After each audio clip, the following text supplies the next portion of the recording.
Hello दोस्तों, स्वागत है आप सभी का अपना यूट्यूब चैनल आइकॉनिक एक्सपीरियंस पे। मैं सूरज कुमार आप सभी दोस्तों का एक बार पुनः स्वागत करता हूं। दोस्तों, कैसे हैं आप लोग? आशा करता हूं कि आप सभी अच्छे होंगे।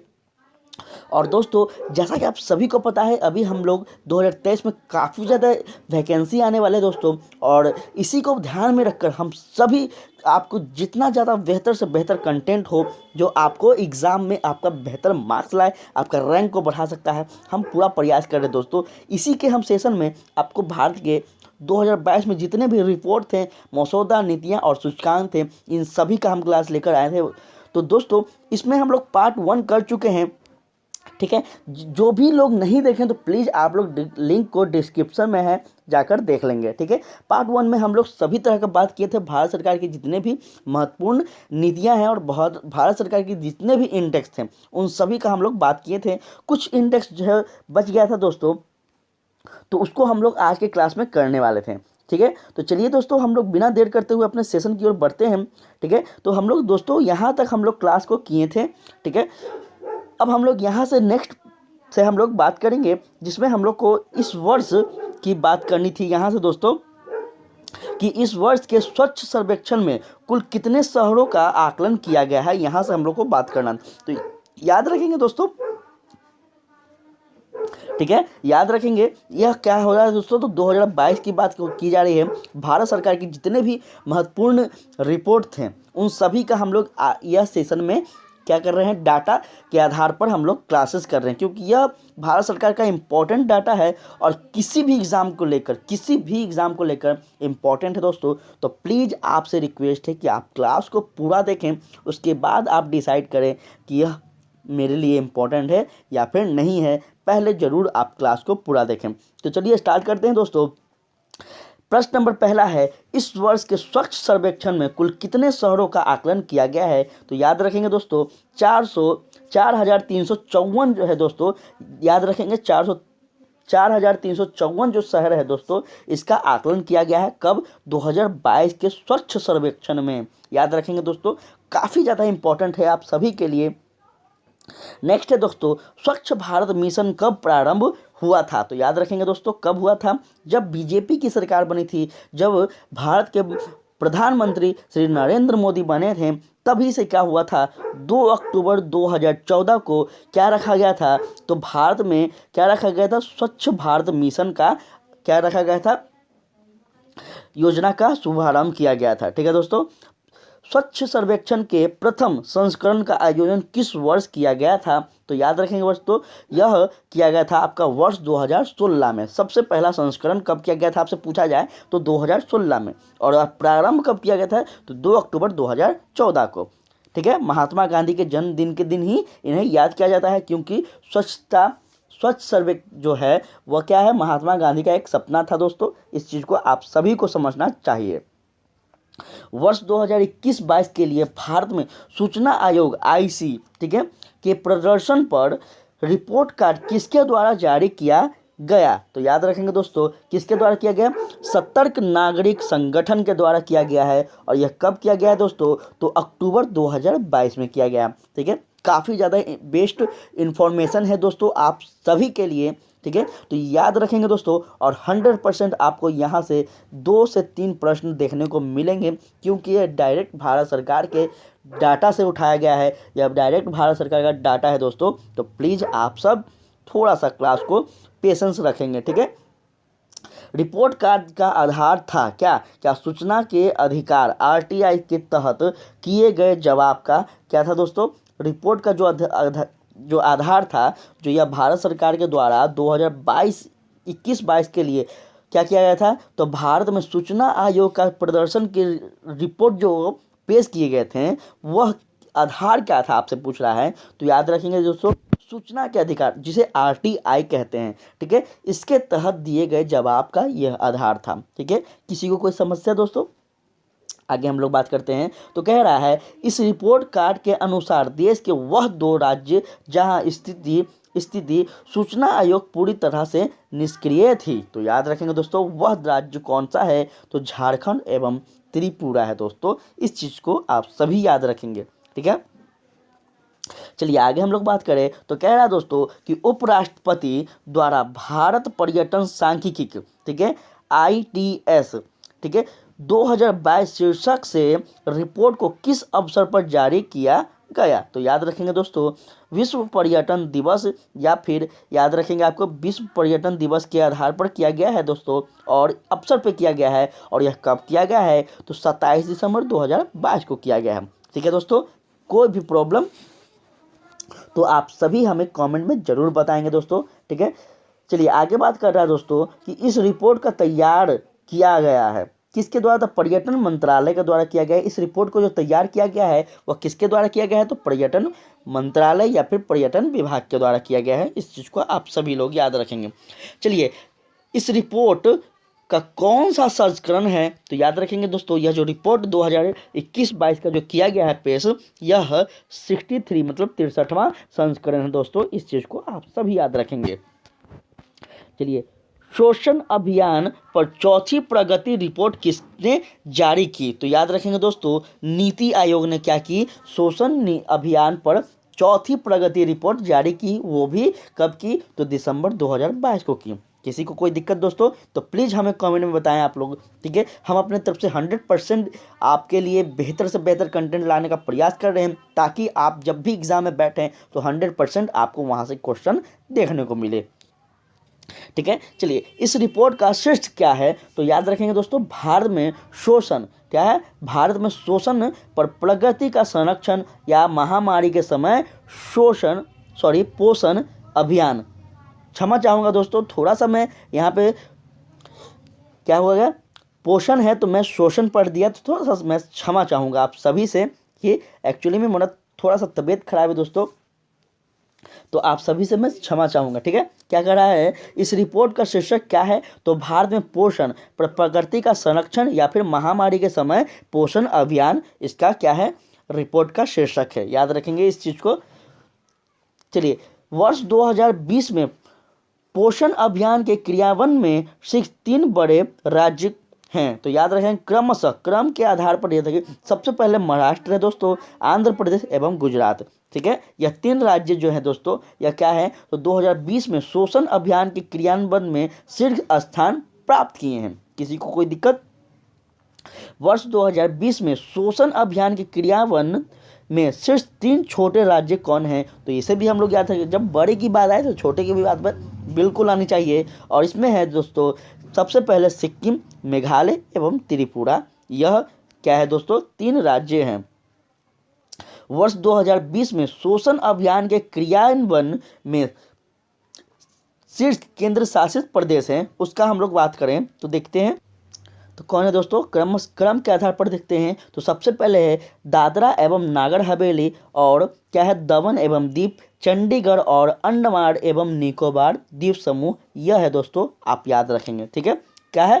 केंद्र शासित प्रदेशों की अगर बात की जाए तब राष्ट्रीय अपराध रिकॉर्ड ब्यूरो NCRB द्वारा कौन सी रिपोर्ट जारी की गई है? तो भारत में अपराध 2021, क्राइम और इन इंडिया 2021, और यह कब की गई है? तो याद रखेंगे दोस्तों, 29 अगस्त 2022 को यह जारी की गई है भारत के सरकार के द्वारा। ठीक है, वर्ष 2021 में किस भारतीय राज्य में सर्वाधिक साइबर अपराध दर्ज किया गया है? तो यह बहुत ही इंपॉर्टेंट है दोस्तों, बहुत ही इंपॉर्टेंट है। यह तेलंगाना राज्य में क्या किया गया दोस्तों? तेलंगाना राज्य में क्या किया गया है? तो सबसे ज़्यादा सर्वाधिक साइबर अपराध, ठीक है, क्या किया गया दोस्तों? यह रिकॉर्ड किया गया है। वर्ष 2021 में भारतीय राज्य में सर्वाधिक आर्थिक अपराध के मामले दर्ज किए गए हैं, वह कौन सा राज्य है दोस्तों? तो यह राजस्थान राज्य है। ठीक है, यह सभी आप इंफॉर्मेशन को समझेंगे दोस्तों, काफ़ी ज़्यादा इम्पोर्टेंट इंफॉर्मेशन है आप सभी के लिए, खासकर एग्ज़ाम के पर्पज़ से तो हैं ही, और अगर आप भारत के स्टूडेंट हैं तो ये भी जानकारी होना चाहिए कि किस राज्य को किस चीज़ के लिए मतलब पिछले बार रिपोर्ट मिले हैं। ठीक है, चलिए आगे हम लोग बात करें तो आगे वर्ष 2021 में किस राज्य को में अनुसूचित जनजाति के खिलाफ सर्वाधिक अपराध दर्ज किए गए हैं? तो यह भी इम्पोर्टेंट है, यह है आपका मध्य प्रदेश। और वर्ष 2021 में किस राज्य में अनुसूचित जाति के खिलाफ सर्वाधिक अपराध दर्ज किए गए हैं? तो यह आपका हो जाएगा उत्तर प्रदेश। ठीक है दोस्तों, यहाँ पे आपका एसटी के साथ हुआ है और यहाँ एससी का बात किया जा रहा है। कोई दिक्कत किसी को? तो प्लीज़ आप लोग हमें बताएं, वर्ष 2021 में किस राज्य में महिलाओं के खिलाफ अपराध की उच्चतम दर्ज क्या की है, तय की गई है? तो याद रखेंगे दोस्तों, असम। क्या हुआ? असम में कितना हुआ है? तो याद रखें दोस्तों, 168.3% क्या किया गया है, दर्ज किया गया है। ठीक है, अपराध का मामला। चलिए आगे हम लोग बात करें, तो आगे है दोस्तों आपका वर्ष 2021 में किस राज्य में महिलाओं के खिलाफ अपराध के सर्वाधिक मामले दर्ज किए गए हैं? वह है उत्तर प्रदेश। देख सकते हैं दोस्तों, उत्तर प्रदेश में सर्वाधिक मामला महिलाओं के खिलाफ देखने को मिल रहे हैं। इस चीज़ को आप सभी जो भी उत्तर प्रदेश का स्टूडेंट देख रहे हैं, इस चीज़ को सोचेंगे, समझेंगे और इस मामला को क्या करेंगे, आगे चल के आप कोई ऑफिसर बनकर इस चीज़ को निपटारा करने का 100% प्रयास करेंगे। चलिए, किस केंद्र शासित प्रदेश में महिलाओं के खिलाफ अपराध की उच्चतम दर दर्ज की गई है? तो वह है दिल्ली। ठीक है, 147.6% है दोस्तों। ठीक है, महिला के खिलाफ दर्ज अपराध की संख्या सर्वाधिक किस केंद्र शासित प्रदेश में है? तो यह है आपका दोस्तों कहाँ? तो दिल्ली में ही यह चीज़ देखने को मिल रहे हैं। ठीक है, कहाँ है? तो दिल्ली। चलिए, यूथ इन इंडिया 2022 रिपोर्ट किसने जारी की? तो याद रखेंगे दोस्तों, केंद्रीय सांख्यिकी और कार्यान्वयन मंत्रालय ने कब किया दोस्तों? तो जुलाई 2022 को यह किया है। रिपोर्ट के अनुसार भारत की बुजुर्ग आबादी वर्ष 2036 तक कितने प्रतिशत हो जाएगी? यह काफ़ी ज़्यादा इंपॉर्टेंट इन्फॉर्मेशन है दोस्तों। याद रखेंगे 14.9% या फिर वर्ष 2016 से क्या है, वर्ष 2016 का कितना था दोस्तों? तो 9.2%। ठीक है, के आधार पर क्या किया गया, दर्ज किया गया है। रिपोर्ट के अनुसार भारत की युवा आबादी वर्ष 2036 तक कितने प्रतिशत हो जाएगी? तो 22.7%। अगर 2016 की बात की जाए तो 27.9%। यह 16 का क्या कर रहा है दोस्तों? ये 16 का आंकड़ा के आधार पर दर्ज किया गया है। ठीक है, उसके आधार पर याद रखेंगे इस चीज़ को। भारतीय नवाचार सूचांक 2021 किसके द्वारा जारी किया गया है? तो याद रखेंगे नीति आयोग के द्वारा क्या किया गया है? तो भारतीय नवाचार सूचकांक जारी किया गया है 21 जुलाई 2022 को। ठीक है, वर्ष 2021 में सूचकांक का कौन सा संस्करण जारी किया गया है? तो यह तीसरा संस्करण जारी किया गया है दोस्तों। चलिए, बड़े राज्य की श्रेणी में शीर्ष स्थान प्राप्त करने वाला राज्य कौन सा है? तो वह कर्नाटक है। क्या है? कर्नाटक है दोस्तों, याद रखेंगे। पूर्वोत्तर और पहाड़ी राज्यों की श्रेणी में शीर्ष राज्य कौन सा है? तो वह मणिपुर है। ठीक है, और केंद्र शासित प्रदेश और शहरी राज्यों की श्रेणी में शीर्ष स्थान प्राप्तकर्ता कौन है? तो वह चंडीगढ़ है दोस्तों। इस चीज़ को आप सभी याद रखेंगे। बड़े राज्यों में उत्तर प्रदेश किस स्थान पे है? तो वह 7वें स्थान पे पहुंच चुका है दोस्तों। ठीक है, 7वें स्थान पे बड़े राज्य में, भारत का सबसे बड़ा राज्य में उत्तर प्रदेश 7वें स्थान पे पहुंच चुका है। इस चीज़ को आप सभी लोग याद रखेंगे। ठीक है, बड़े राज्य में उत्तर प्रदेश किस स्थान पे है? तो 7वें स्थान पे है। और केंद्रीय शिक्षा मंत्रालय द्वारा राष्ट्रीय संस्थागत रैंकिंग फ्रेमवर्क NIRF का वर्ष 2022 में कौन सा संस्करण जारी किया गया? तो याद रखेंगे दोस्तों, 7वां संस्करण जारी किया गया है 15 जुलाई 2022 को। कोई दिक्कत किसी को? चलिए आगे हम लोग बात करें, तो आगे है दोस्तों NIRF इंडिया रैंकिंग्स 2022 में किस संस्था को समग्र ओवरऑल श्रेणी में पहला स्थान प्राप्त हुआ? तो IIT मद्रास को यह प्राप्त हुआ दोस्तों। ठीक है, IIT मद्रास को क्या हुआ है? तो याद रखेंगे केंद्रीय शिक्षा मंत्रालय द्वारा यह प्राप्त हुआ है दोस्तों। तो याद रखेंगे इस चीज़ को, किसको? IIT मद्रास को सबसे प्रथम स्थान प्राप्त हुआ है। इंजीनियरिंग श्रेणी में पहला स्थान प्राप्त करने वाला तो IIT मद्रास ही है। और विश्वविद्यालय की श्रेणी में अगर पहला स्थान प्राप्त करने वाला बात किया जाए 2022 में, तो भारतीय विज्ञान संस्था बंगलुरु ने क्या किया है? विश्वविद्यालय की श्रेणी में सबसे पहला स्थान प्राप्त किया है। अनुसंधान संस्थाओं की श्रेणी में अगर प्रथम स्थान प्राप्त किया गया की बात किया जाए तो कौन है दोस्तों, तो भारतीय विज्ञान संस्था बेंगलुरु यही है। ठीक है। प्रबंधन श्रेणी में प्रथम स्थान IIM अहमदाबाद जो कि गुजरात में है। ठीक है, इसको पहला स्थान मिला है। चलिए उसके बाद है चिकित्सा श्रेणी में प्रथम स्थान प्राप्त करने वाला है तो अखिल भारतीय आयुर्वेदिक विज्ञान संस्था एम्स नई दिल्ली जो है, इसको क्या मिला है दोस्तों, तो इसको प्रथम स्थान मिला है चिकित्सा के क्षेत्र में। ठीक है। फार्मेसी श्रेणी में किसको मिला है, तो जामिया हमदर्द नई दिल्ली को मिला है फार्मेसी संस्था के अंतर्गत। ठीक है। कॉलेजों की श्रेणी में पहला स्थान तो मिरांडा हाउस नई दिल्ली इसको मिला है। पूरे भारत में बेस्ट कॉलेज की सूची में अगर सबसे पहला किसी को स्थान मिला है तो वह क्या है, तो मिरांडा हाउस नई दिल्ली को मिला है दोस्तों, इस चीज़ को याद रखेंगे। आर्किटेक्चर विषय में पहला स्थान प्राप्त किया गया है IIT रुड़की को। ठीक है। चलिए आगे हम लोग बात करें तो इस चीज़ को आप सभी से ही रिक्वेस्ट है कि याद रखेंगे। अगर हम लोग कानून लॉ की श्रेणी में पहला स्थान प्राप्त करने वाला कौन है, तो national law school of India university Bengaluru, इसको क्या मिला है, तो कानून के क्षेत्र में सबसे पहला स्थान मिला है पूरे भारत में। ठीक है दोस्तों। डेंटल विश्व में शीर्ष स्थान प्राप्त करने वाला कौन है, तो याद रखेंगे दोस्तों कौन है,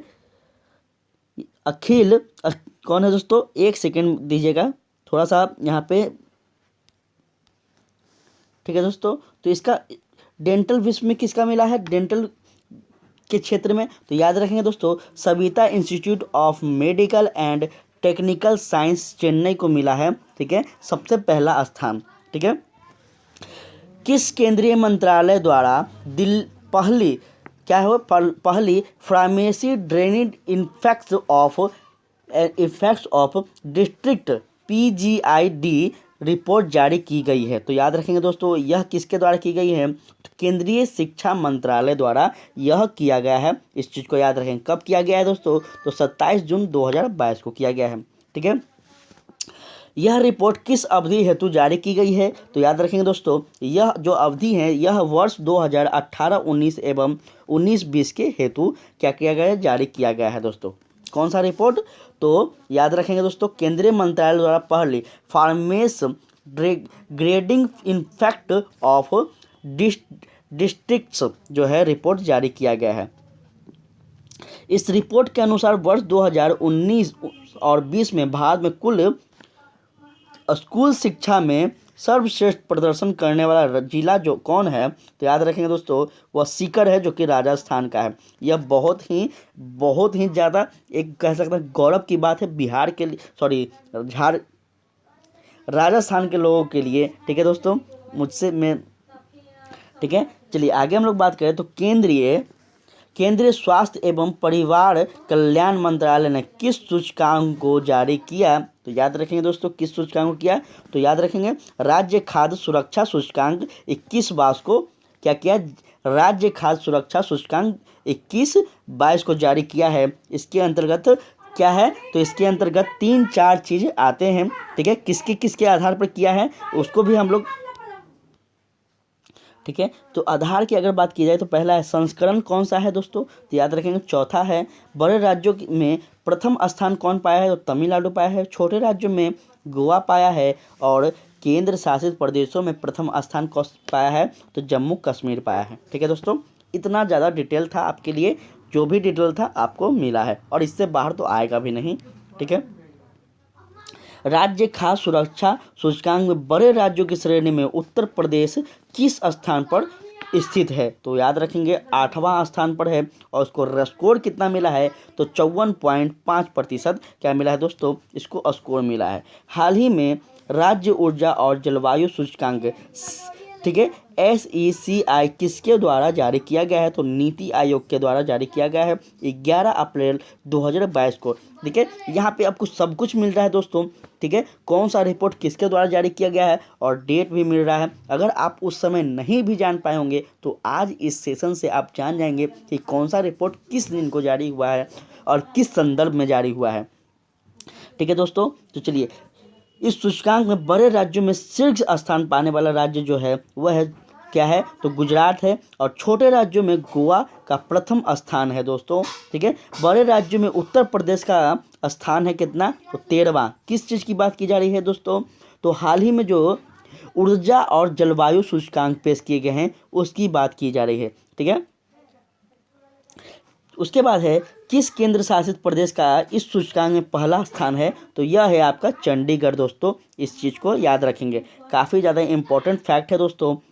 किस मंत्रालय द्वारा केंद्रीय मीडिया प्रदान दिशा निर्देश 2022 सेंट्रल मीडिया एसेटिडेशन गाइडलाइन 2022 जारी किया गया है, तो याद रखेंगे केंद्रीय सूचना एवं प्रसारण मंत्रालय का द्वारा कब किया गया, तो 8 फरवरी 2022 को। मतलब कि यह ज़्यादा दिन का आपका नहीं है, मतलब आपको इसमें पूरा एक वर्ष, पिछले वर्ष के पूरा जितने भी रिपोर्ट हैं, सूचकांक हैं, सब कुछ मिलने वाला है दोस्तों।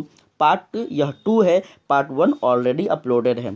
ठीक है, हाल ही में media press freedom report, Indian press freedom report 2021 किसने जारी किया है, तो rights and risk analysis group. ठीक है, किसने किया है, तो right and risk analysis group ने जारी किया है दोस्तों। कब, फरवरी 2022 में।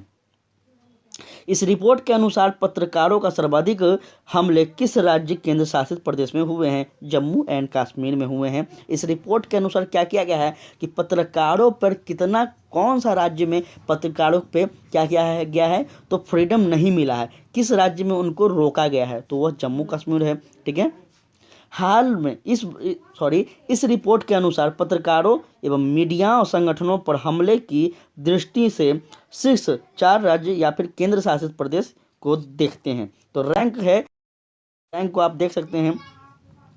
ठीक है, जम्मू कश्मीर सबसे पहला है, उत्तर प्रदेश और मध्य प्रदेश एवं त्रिपुरा। देखिए उत्तर प्रदेश में भी क्या है, तो मीडिया रिपोर्टर जो है वह सुरक्षित नहीं है। ठीक है, राजस्थान में तो हम लोग, जम्मू कश्मीर में तो हम लोग समझ सकते हैं, लेकिन उत्तर प्रदेश, मध्य प्रदेश ऐसे राज्य में देखकर दुख होता है कि वहाँ पे भी मीडिया लोग को सुरक्षित नहीं रखा जाता है। ठीक है, चलिए आगे हम लोग बात करें, तो आगे है दोस्तों आपका, चलिए हाल ही में reimagining health care in India through blended finance report किसने जारी किया है, तो यह भी किसने किया है, तो नीति आयोग ने किया है दोस्तों, फरवरी 2022 में। सतत विकास लक्ष्य 3 SDG 3 का संबंध किससे है, तो अच्छे स्वास्थ्य एवं कल्याण से है। ठीक है, सतत विकास लक्ष्य 3 का जो संबंध है वह किससे है, आपसे पूछा जाए तो अच्छे स्वास्थ्य एवं कल्याण से है। याद रखेंगे इस चीज़ को। जिला स्तरीय सुशासन सूचकांक जारी करने वाला पहला केंद्र शासित प्रदेश कौन है, तो वह जम्मू कश्मीर है, 22 जनवरी 2022 को। ठीक है, और याद रखेंगे दोस्तों इसका टेलीग्राम आप लोग जरूर से जरूर ज्वाइन कर लें, आपको क्लास ओवर होते के साथ तुरंत आपको यहाँ पे PDF मिल जाएगा, ताकि आप कहीं भी हों, जहाँ भी हों, आप अपने तैयारी को और भी बेहतर बनाएं और आप घर बैठे क्लास को देखते रहें और PDF से आप तैयारी करते रहें। ठीक है, चलिए उसके बाद है दोस्तों स्ट्रीट फॉर पीपुल चैलेंज के विजेताओं के रूप में कितने शहरों का चयन किया गया है, तो वह है दोस्तों यह 11 शहर हैं। ठीक है, जो कि हम लोग देखते हैं। सबसे पहला है बंगलुरु, गुरुग्राम, औरंगाबाद, कोच्चि, कोहिमा, नागपुर, पिपरी और चिदवाड़, पुणे, उदयपुर, उज्जैन एवं विजयवाड़ा। यह 11 राज्यों को चयन किया गया है और यह रिपोर्ट कब जारी किया है, तो 18 जनवरी 2022 को किया गया है। किसी को कोई दिक्कत? इसका चयन किया गया है केंद्रीय आवासन और शहरी मामलों के मंत्रालय के द्वारा। ठीक है, मंत्रालय ने नर्चरिंग नेबरहुड चैलेंज के कितने विजेता शहरों की घोषणा की है, तो याद रखेंगे दोस्तों कितने विजेताओं की है, तो 10 विजेता शहरों की घोषणा की है। ये 10 शहर कौन कौन हैं इसको हम लोग देख लेते हैं। तो ये 10 शहर हैं दोस्तों, आपका कौन है, तो बेंगलुरु है, हुबली धारवाड़ है, इंदौर है, जबलपुर है, कानी नाडा है, कोच्चि है, कोहिमा है, राउरकेला है और वह वडोदरा है और वारंगल है। यह 10 राज्य इस प्रकार हैं, आप सभी को याद रखना होगा। मंत्रालय ने किस चैलेंज के सीजन 2 का शुभ आरंभ किया है? तो India cycle 4 change and street for people challenge का क्या किया गया है? शुभ आरंभ किया गया है। किसने? मंत्रालय। कौन सा मंत्रालय है? तो अभी जस्ट आपके ऊपर हम समझा दिए हैं कौन सा मंत्रालय, इस चीज़ को याद रखेंगे। इंडियन स्किल 2021 राष्ट्रीय प्रतियोगिता के सम्मान समारोह का आयोजन कहाँ हुआ है? तो याद रखेंगे कहाँ हुआ है दोस्तों? तो ताल कटोरा इंडोर स्टेडियम नई दिल्ली में। कब हुआ है? तो 10 जनवरी 2022 को हुआ है। भारत सरकार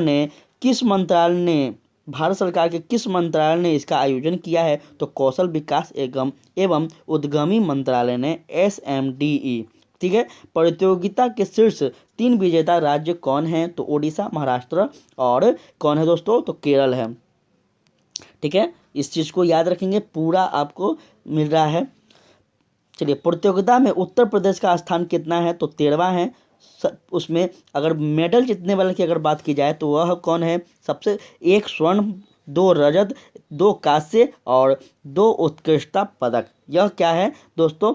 उत्तर प्रदेश को यह प्राप्त हुए हैं इतने मेडल, और इसका स्थान कितना है? तो 13वां है। नवाचार उपलब्धियां पर संस्थाओं की अटल रैंकिंग 2021 में किस संस्था को लगातार तीसरी बार प्रथम स्थान प्राप्त हुआ है? तो याद रखेंगे ITI मद्रास, केंद्रीय वित्तपोषीय तकनीकी संस्था श्रेणी में। ठीक है, इसको क्या मिला है? प्रथम स्थान मिला है लगातार तीसरे बार। ठीक है। Atal ranking of institution on innovation achievement, ठीक है, किसके द्वारा जारी किया गया है? तो केंद्रीय शिक्षा मंत्री के द्वारा जारी किया गया है। ठीक है। 27 दिसंबर 2021 को किसने चौथा राज्य स्वास्थ्य सूचकांक जारी किया? तो यह किसने किया? नीति आयोग ने किया। किसने किया? नीति आयोग ने किया। सूचकांक में किस अवधि को संदर्भ वर्ष के रूप में लिया गया है? तो याद रखेंगे वर्ष 2019 और 20 को संदर्भ के रूप में लिया गया है। इसी के आधार पर 2022 का जितने भी सूचकांक हैं, जितने भी इंडेक्स हैं, उन सबको पेश किया गया है भारत सरकार के द्वारा। बड़े राज्यों में समग्र स्वास्थ्य प्रदर्शन के मामले में शीर्ष एवं अंतिम स्थान पर कौन सा राज्य है? तो याद रखेंगे केरल एवं उत्तर प्रदेश है दोस्तों। ठीक है। बड़े राज्यों में दूसरे एवं तीसरे स्थान पर कौन सा राज्य है? तमिलनाडु एवं तेलंगाना है। सुशासन सूचकांक 2021 कब जारी किया गया? 25 दिसंबर 2021 को जारी किया गया है दोस्तों। इस सूचकांक को किसने जारी किया है? तो अमित शाह, केंद्रीय गृह मंत्री जो हैं, हमारे वर्तमान में जो भारत के केंद्रीय गृह मंत्री हैं अमित शाह, इन्होंने ही इस सूचकांक को जारी किए हैं दोस्तों। इस चीज़ को आप सभी याद रखेंगे। और चलिए हम लोग आगे बात करें तो कह रहा है दोस्तों कि इस सूचकांक को किसके द्वारा तैयार किया गया है? तो प्रशासनिक सुधार एवं लोक शिकायत विभाग, ठीक है, DARPG के द्वारा इसको क्या किया है दोस्तों? तो तैयार किया गया है। इस सूचकांक में राज्यों और केंद्र शासित प्रदेशों को कितनी श्रेणी में बांटा गया है? तो 4 श्रेणी में बांटा गया है राज्य और केंद्र शासित प्रदेशों को। ठीक है, ये 4 श्रेणी आपको क्रम वाइज इस प्रकार से दिए गए हैं। अन्य राज्य समूह A, ठीक है, अन्य राज्य समूह B, उत्तर पूर्व एवं पहाड़ी राज्य, ठीक है, एवं केंद्र शासित प्रदेश। अब इसमें कितने राज्य हैं? तो आप यहाँ पे देख सकते हैं अन्य राज्य समूह A में 10 हैं, अन्य राज्य समूह B में 8 हैं। ठीक है, इस प्रकार से आप देख सकते हैं दोस्तों।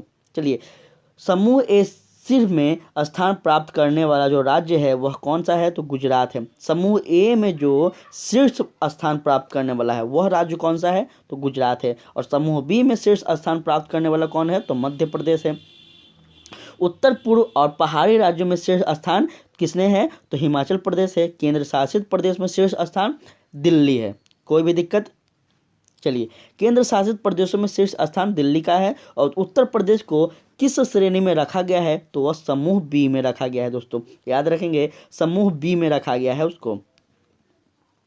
GGI 2021 में उत्तर प्रदेश ने स्थान हासिल किया है। कौन सा? तो 5वां स्थान हासिल किया है। बिहार, ठीक है, बिहार कौन सा समूह में है तो समूह बी में है, और इसको स्थान हासिल क्या हुआ है तो छठवां हुआ है, मतलब कि उत्तर प्रदेश के बाद इसका स्थान है दोस्तों, याद रखेंगे बिहार के लिए।